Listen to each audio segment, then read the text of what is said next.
Hit TV YouTube channels లో మీ వ్యాపార ప్రకటనలకు మరియు ప్రమోషనల్ ఇంటర్వ్యూస్ కోసం వెంటనే సంప్రదించండి. అమ్మాయికి మ్యారేజ్ అయింది చెప్పింది సార్. 2 కేసులు ఉన్నాయని చెప్పింది. నేను అవన్నిటిని భరించుకున్నాక అమ్మాయి ఎప్పుడు చెప్పింది? నువ్వు చెప్పినాక చెప్పిందా ముందే చెప్పింది? నేను చెప్పినాక మేము కలిసి లాడ్జికి వెళ్ళినాక 3 months ప్రెగ్నెంట్ అయినాక అలా వాళ్ళ అమ్మ కూడా ఉంది సార్. వాళ్ళ అమ్మ ఇంకో ఇప్పుడు వచ్చింది కదా, ఆ అక్క ఇద్దరు కలిసి బయట కూర్చున్నారు. మేమిద్దరం రూమ్లోనే వెళ్ళినాము. ఆయన తర్వాత కలిసినాక వాళ్ళ అమ్మే పంపించింది సార్. ఏం చెప్తున్నావు అమ్మా? ఏం మాట్లాడుతున్నావు అర్థమవుతుందా?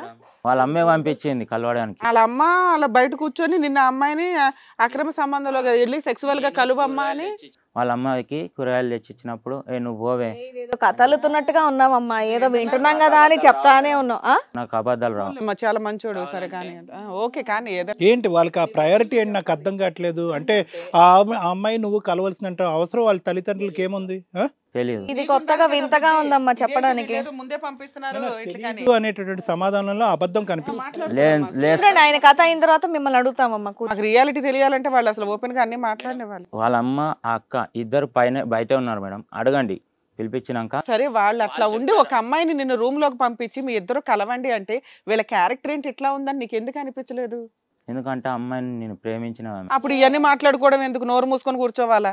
కాదు నాన్న, ఏదో ఫస్ట్ నైట్ కాదు ఒక ఫస్ట్ నైట్ గదిలోకి ఇలా పంపించడం గురించి కారణం ఏంటంటే నిన్ను కమిట్ చేసేసి ఇంకా లూప్లో ఉంచుదామని ఉద్దేశమా? అంటే ప్రెగ్నెంట్ అయిపోతే కనుక ఇతను అంటే అమ్మాయికి ఆల్రెడీ మ్యారేజ్ అయింది కదా సార్, అది నాకు తెలియదు సార్. అప్పుడు 3 months ప్రెగ్నెంట్ అయ్యే వరకు నన్ను కంటిన్యూ చేయించాను. నువ్వేమో హానెస్టీగా ఉన్నావు, అమ్మాయి ఆవిడ విషయాలు ఏమీ చెప్పకుండా నిన్ను సెక్సువల్ గా కలిసి ప్రెగ్నెన్సీ తెచ్చుకొని ఫోర్స్ చేసి పెళ్లి చేసుకున్నారు నిన్ను. ప్రెగ్నెన్సీ వచ్చిన తర్వాత చెప్పింది అయితే కరెక్ట్ మేడం. అయినా నువ్వు పాపం సర్దుకున్నావు. ఫోర్స్ చేసింది మాత్రం తప్పు మేడం. ఓకే, నువ్వు ఇష్టపడే చేసుకున్నావు. నా ఇష్ట ప్రకారంగా నేను చేసుకున్నాను. ఓకే, ఎందుకంటే ఎప్పుడు చెప్పినా కూడా నేనే ప్రెగ్నెంట్ చేసిన వాటికి నేనే చేసుకుంటా అని మాట ఇచ్చిన వాటికి పెళ్లి చేసుకుంటా అన్న చేసుకున్నా సార్ నిజాయితీగా. నేను మాట అంటే మాట మీదనే ఉంటా అని చెప్పిన, అప్పుడే మాట మీద పెళ్లి చేసుకున్నా సార్. నీకు పెళ్లి అయ్యిందన్నా కేసులు ఉన్నాయన్నా కూడా ఏం పట్టించుకోలేదు సార్. ఆ ఫస్ట్ హస్బెండ్ తో డైవర్స్ అయినాయా లేదా? డైవర్స్ అయింది కూడా తెలియదు, ఏం తెలియదు. అప్పుడైనా అడగాలిగా చెప్పినాక. అడిగితే ఆయన దొంగడు పారిపోయినాడు అది ఇది అని చెప్పేసి పెళ్లి టైంకి అమ్మాయి ప్రెగ్నెంట్ సార్. 3rd month. నీ వల్లే కదా అది ఎక్కడ బయటపడుతుందా అని. నీ వల్లే ప్రెగ్నెంట్? నా వల్లే సార్. అది ఎక్కడ బయటపడుతుందో అని చెప్పేసి నేనే ఫోర్స్ చేసి మా ఇంట్లో వాళ్ళకి ఎవరికి చెప్పకుండా తెలియకుండా అందరినీ ముచ్చిపెట్టి నేను ఒక్కనే చేసుకున్నాను. అది కదయ్యా, కలిస్తే ప్రెగ్నెన్సీ రాకుండా ఎలా ఉంటది? వస్తుంది సార్, కానీ 3 months అయిపోయింది కదా సార్.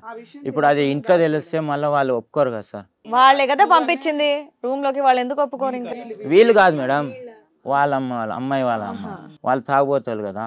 వాళ్ళ ఫ్యామిలీ బ్యాక్గ్రౌండ్ ప్రెగ్నెన్సీ తెలిస్తే వీళ్ళ అమ్మ నాన్న ఒప్పుకోరు అనేది ఈక్వేషన్ ఏంటంటే కనుక సరే పెళ్లికి ముందు కలిసే అది వేరే విషయం.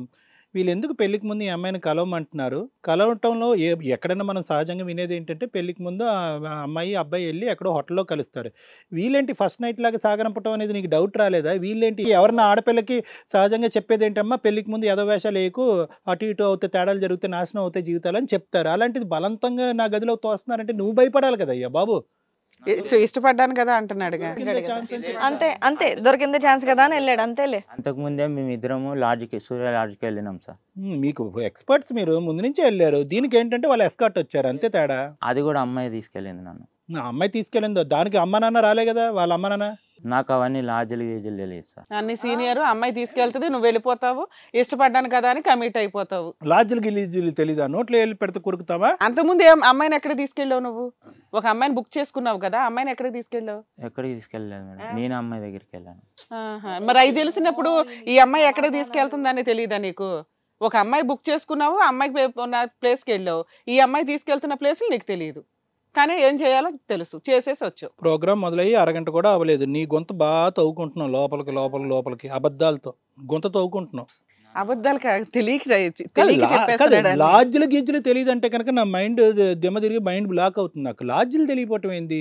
అంతకుముందు సెక్స్ చేసావు ఒక అమ్మాయితో, ఒక పరాయి వ్యక్తితో ఫ్రెండ్ పరిచయం చేశాడని చెప్పి ఇట్లా లాడ్జీలకి తీసుకెళ్ళి చేయాలని నాకు అది తెలియదు. ఇల్లులకైతే వెళ్తావా? వాళ్ళు అమ్మాయి ఫోన్ చేసినప్పుడు పోయినా సార్ అంతే. సరే, మళ్ళీ అమ్మాయి వాళ్ళ పేరెంట్స్ దగ్గరుండి చేశారని అంటాం ఎందుకు? దానికి ముందు కూడా మీ ఇద్దరు ఎవరు రాకుండానే అయ్యింది కదా మీ కార్యక్రమం. సరే, ఎంతోటి బ్యాక్గ్రౌండ్ లో మీ ఇంట్లో ఒప్పుకోరని నువ్వెందుకు అనుకున్నావు? ఒప్పుకోరంటే మా వాళ్ళు ఒప్పుకోరు మేడం, వాళ్ళు మంచోళ్ళు కాబట్టి. నువ్వు మంచోడు కాదు, వాళ్ళ మంచోడు. మంచోని కాదు మేడం, నాకు తెలుసు నేను మంచోడిన కాదనేది. నా మనస్సాక్షి తెలుసు. సరే ఇప్పుడు చెప్పు, ఏమైంది చెప్పు. సరే తొందరపడి పెళ్లి చేసుకున్నావా? లేదు సార్, తొందరపడి ఏం లేదు. వాళ్ళు మోసం చేసినారు, నమ్మిచ్చినారు. కాదు తమ్ముడు, పెద్దల సమక్షంలోనే పెళ్లి అయిందా? అవును, అదే అడుగుతున్నాను. వీళ్ళు వచ్చారు, పెద్దవాళ్ళందరూ వచ్చారు. పెద్దవాళ్ళందరిని ఒప్పించే చేసుకున్నారు. అక్కడ ఎవరికి తెలియదు ఏంటంటే ఈ అమ్మాయి 3rd month ప్రెగ్నెంట్ అనేది తెలియదు అంతే. తెలుసు సార్, అప్పుడు చెప్పినారు. పెళ్ళప్పటికి చెప్పారా అమ్మాయికి ఫస్ట్ పెళ్ళి అయ్యింది, డైవర్స్ లేకపోతే అబ్బాయి పారిపోయాడంటే దొంగతనాలు చేసి అప్పుడు ఇంటికి పిలిపించుకొని అప్పుడు చెప్తున్నారు మేడం. అసలు కాసేపు ఇతన్నే మాట్లాడినవ్వడం బెటర్ ఏమో. మీరు చెప్పండి. అమ్మ కూతురు నాకు అప్పుడు 3 months ఉన్నాయని చెప్పి నీ ప్రజ్ఞా న్యూస్ తీసుకొచ్చి అది టెస్ట్ చేసుకున్నాక అప్పుడు నాకు చెప్పించి ఇట్లా ప్రెగ్నెంట్ వచ్చింది కదా అయ్యా, ఇట్లా ఈ అమ్మాయికి ఆల్రెడీ పెళ్ళి అయింది, మళ్ళా ఇట్లా తిరిగిరు, వాడు మందు పెట్టి తీసుకెళ్ళినప్పుడు ఎక్కడెక్కడ తిరిగినారు, మళ్ళీ నువ్వు ఇప్పుడు చేసుకుంటావా, అమ్మాయికి 2 కేసులు ఉన్నాయి, అవన్నీ నువ్వు చూసుకుంటావా, చేస్తావా? ఏంటి అమ్మాయి మీద కేసులు ఉన్నాయా? 2 కేసులు. ఏం కేసులు? ఒకటి వేరే వాళ్ళ దగ్గర మ్యారేజ్ చేసిందని, ఇంకొకటి దొంగ కేసులో ఉంది. అమ్మాయి దొంగతనం చేస్తుంది, పెళ్లిళ్ళు చేసుకుంటూ ఉంటది. అమ్మాయి చేయదు మేడం, అమ్మాయి చేసుకున్నవాడు చేస్తారంట. ఆ కేసు ఈమె మీదనే ఒప్పుతున్నారు. ఇద్దరు కలిపి దొంగలని కేసా? ఎవరు వేరే వాళ్ళు ఎవరో పెట్టారు? సొమ్ములు తీసుకొచ్చి వీళ్ళ దగ్గర పెట్టాడని చెప్పి కేసు పెట్టారంట. దొంగ సంబంధం. ఇంకోటి దొంగ కేసు ఏంటి? దొంగ కేసు కదా సార్, అది వేరే వాళ్ళకి మ్యారేజ్ చేసినారంట, ఈ అమ్మాయి కూడా అందులో ఇన్వాల్వ్ అయింది. చేయకూడని పెళ్ళి ఏదో చేశారు, అదొక కేసు పడింది. దొంగతనం కేసులో ఒకదాని, అదొక కేసు. 2 క్రిమినల్ కేసులు నడుస్తున్నాయి. ఇప్పుడు ఒకటి కొట్టేశారు సార్. ఓకే, అది కూడా అవన్నీ చెప్పి చేసుకున్నప్పుడు నేను చేసుకుంటా అన్నా సార్, ఎందుకంటే నేను నిజాయితీగానే చేస్తున్నా వాటికి నేను చేసుకుంటా అని చెప్పిన. అయితే అమ్మాయి మాత్రం తాగే విషయం మాత్రం నాతో దాచిపెట్టింది. ఇన్ని జరిగినా పర్లేదు, తాగడం మాత్రం ఆపిందండి. అబ్బా, ఇంత పెద్ద గొయ్య కనిపిస్తుంటే నీకు పక్కన చిన్న ఇది కనిపిస్తుందా? ఇది వల్లనే కదా మేడం మేము ఇక్కడ వచ్చి. ఏది నీకు తాగుడు చాలా ఇంపార్టెంట్. తాగుడు వల్లనే మేడం నిన్న మొన్న ఇంటికాడ కొట్లాడొచ్చు, అక్రమ సంబంధాలు పెట్టుకున్న దొంగ కేసులున్న పర్ల తాగడం మాత్రం చాలా తప్పు. ఇవన్నీ చెప్తారు, తాగడం మాత్రం చెప్పలేదు. అది చాలా తప్పు. ఇప్పుడు దానివల్ల ఇంత పంచాయతీకి వచ్చి మేడం అవన్నీ ఉన్నా మా అమ్మ వాళ్ళని కానీ ఎవరిని కానీ ఏమనలేదు కదా మేడం. తాగుడు ఒక్కడి వల్లనే ఇంటికి వచ్చి అమ్మను కొట్టింది, తిట్టింది, ఇంట్లో వాళ్ళని అడ్డమైన బూతులు తిట్టింది మేడం. ఆ తాగుడు వల్లనే కదా మేడం.